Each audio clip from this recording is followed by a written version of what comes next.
Today on Big Red's Cooking, we learn a little bit about knife maintenance, how to use a sharpening stone, and how to use a sharpening steel.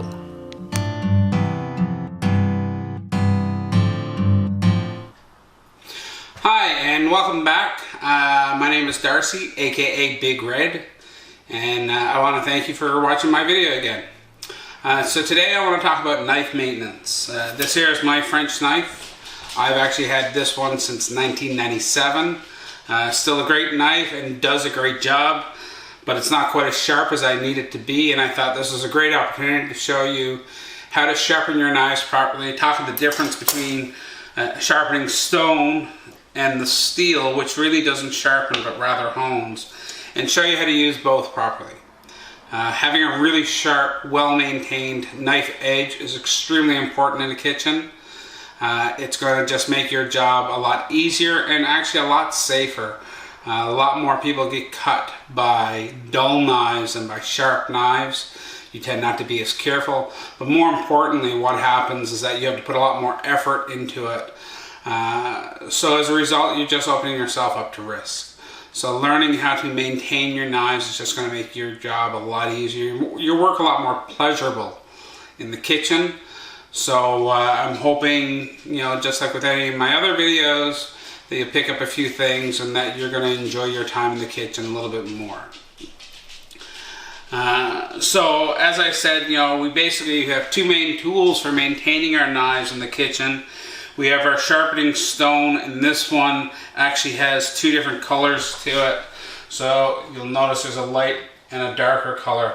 Our lighter side is actually our smooth side. Our darker side is our rougher side. So we'll start with our dark, we'll finish with our smooth, and then we'll actually finish on our steel. Now our steel is not actually used for sharpening our knives, but more so for honing our knives. Now this is really important, and this basically is almost like keeping a polish on our knives. But you can rub your knife against this till the cows come home, really, and it's not going to really make it that much sharper. It will help to keep a sharp knife sharp, but it's not going to sharpen your knife for you. And really what we want to be able to see with a well-sharpened knife, and I know this is not going to do it, is that I should be able to slice through this without any problem, and you see it, I can't. So I know at this point this is really important. Now in terms of our stones, we have two primary kind. We have wet stones and oil stones. It's a personal preference. I personally prefer the wet stones where you use the water. These don't have to be expensive. I know a lot of my students in the last couple of years have picked these up at the local hardware store, big national brand, again I won't mention it, but they picked them up for about $15. I paid $2.50 for this one in Chinatown in Calgary back in 1998, and it still looks in pretty good shape, and I'm very happy with it. A couple other quick things about safety. You'll notice I have a sheet pan here with some edges. It's because I'm going to be pouring water on this. I want to be able to keep the water contained. I actually also have a wet cloth underneath, and that's going to help this to stay in place and not shift around. And it's the same thing with the cloth here. That's going to actually help to keep my stone in place. And finally I have my water here. I have my cutting board here, which I'll swap over afterwards when I demonstrate on how to use our sharpening steel. So I'm just going to begin by pouring a bit of water right over top my wet stone. Again, it's really important to keep this wet because what happens as we are sharpening our knives, we're basically going to wear away a little bit of the stone as well as our steel, and these are porous. And if we don't do that, what happens is those pores are going to get clogged up with that stone dust, and we're not going to get as good of a sharpening with our knives. I'll just give that a little bit of pour. It's really important to maintain balance when sharpening our knives. So what you're going to notice is that I'm going to do about 10, I'll do 10 strokes on one side, and then I'm going to flip it over and do 10 strokes on the other side. And I will go back and forth. I'll probably do about 40 to 50 strokes in total, and then I'll feel the edge, and it's just a matter of getting a sense for it, and it should start to feel a little bit sharper. And then we'll flip to our other side, it's going to get sharper yet again. and then we'll, like I say, we'll finish this and polish it on our steel. So what we're looking for is we're looking for an angle somewhere in about 15 to 20 degrees.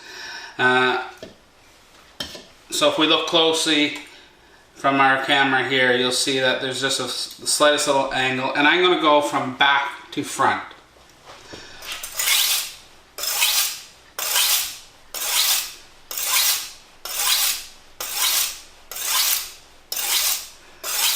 So you'll notice I'm doing nice even strokes. I'm not pushing really hard on my knife. I'm just going to do nice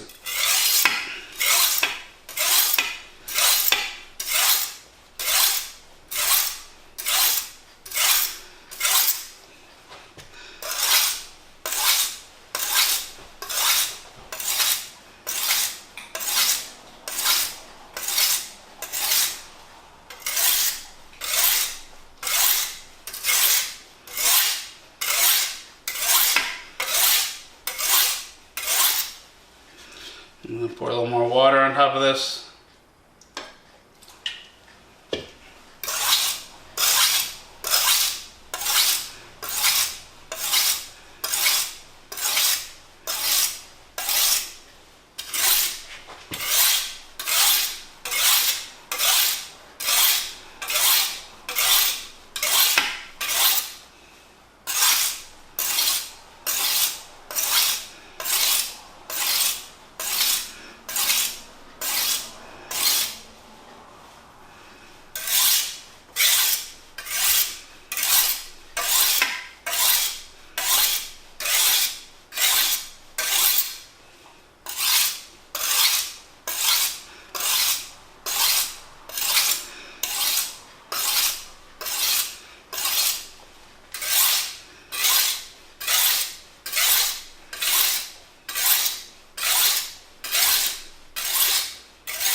So that's about 50, that is actually 50 strokes on each side. And it's feeling pretty good, but I think it needs a little bit more. So I'm going to go a little bit more water on here and just give it another 10 strokes on each side.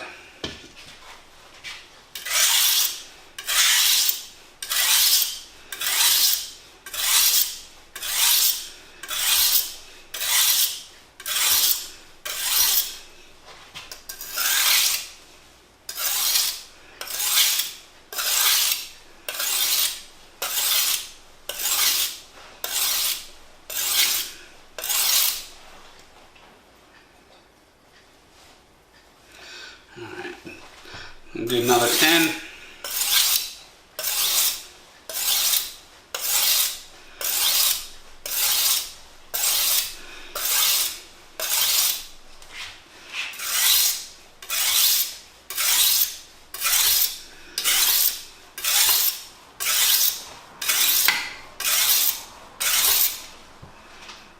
Alright, so I'm liking the way that feels there. I can feel an edge on there now. I'm being very careful just to sort of rub my thumb across the top. So what I'm going to do now is I'm going to flip it over to my smoother side. This is going to help to polish it a little bit more, get that edge a little bit smoother for me, and make it a little bit nicer for cutting. And again, the exact same process. We're still looking, ideally what we want is, no matter whether we're using our stone or whether we're using our steel, that blade is passing across that edge at that exact same angle, so that we're really polishing out and smoothing out that edge.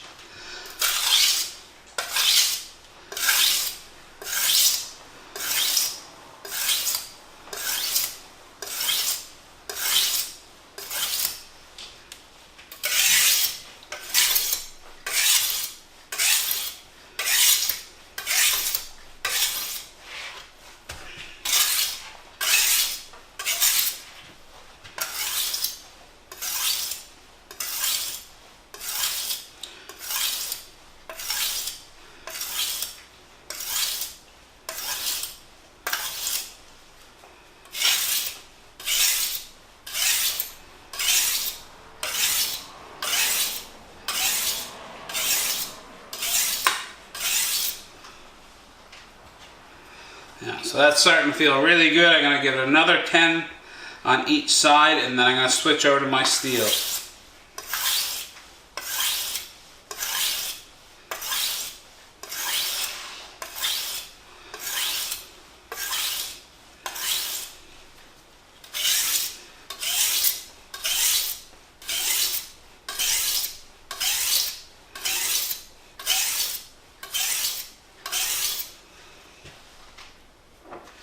So I'm happy with how that's feeling.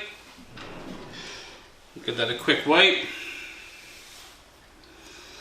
And we can see there's a little bit of stone and steel there, so now I'm just going to swap this around and put my cutting board here.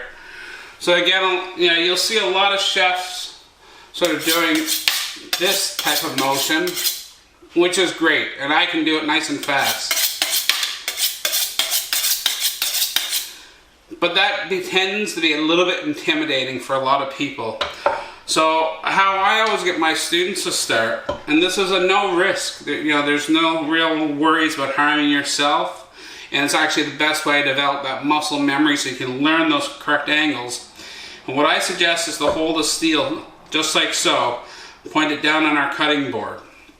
And what we're going to do then is this will allow us to hold our steel, and again, it's not about going fast, it's about going accurate. So by doing this, we can see the exact angle, and we can just sort of pull it down. And that way, if it does slip, we're going to hit our board. We're at no risk of hurting ourselves. We've got the back of the blade to us. And you just want to go back and forth. And again, you want that exact same angle that you had when you're doing that stone. Now, you do want to be careful about over-steeling your knife. Doing it too often can actually lead to a duller blade. Generally we're not doing any more than 5 to 6 strokes per side of the blade. But you do want to do this frequently as you are cooking. Generally what I tell my students is anywhere to 10 to 20 minutes of use of your knife, you should be steeling your blade. And by doing that on a regular basis, you're going to find that your blade stays much smoother, works much better, and you're just going to improve your cooking experience. Alright, so now that I've sharpened my knife on the stone, and I've honed it out on the steel here, let's see how sharp this knife is now. And if it's not sharp enough, we'll just jump right back on our stone. But you can see where before I couldn't go through that piece of paper, now no problem whatsoever. But you can see already, after a couple of times, it was struggling with that paper. Paper is actually really bad for our knives, so just give that a little quick flick on my steel, re-hone that blade, and we have a nice sharp blade again. So that's a little bit about knife maintenance. Like I say, I would encourage it. I'm guessing a lot of you watching this video have one like this at home, especially if you bought a knife block set, but you probably weren't sure what to do with it. So like I say, this one really, really important. Having this stone, really important. And again, just really quick review on the steel. 15 to 20 degrees. Don't worry about going fast. Worry about going accurate. Alright, once you've mastered that, you feel comfortable with it. If you want to pick it up from the board, what you can then do is do it this way. Again, you're moving away from yourself. There's no risk. Make sure there's nobody around. And eventually you'll get yourself to this point. So that's it. That's me for today. Again, I'll ask you to like and share these videos if you've enjoyed them. If you want to see more, make sure you hit that subscribe button or that notification button so that you can see all my future videos. Hope to see you back. I hope you're making some great food. And today's video, I had to do it. It's been a slice. Alright, have yourself a great day, and we'll see you again soon. Bye for now.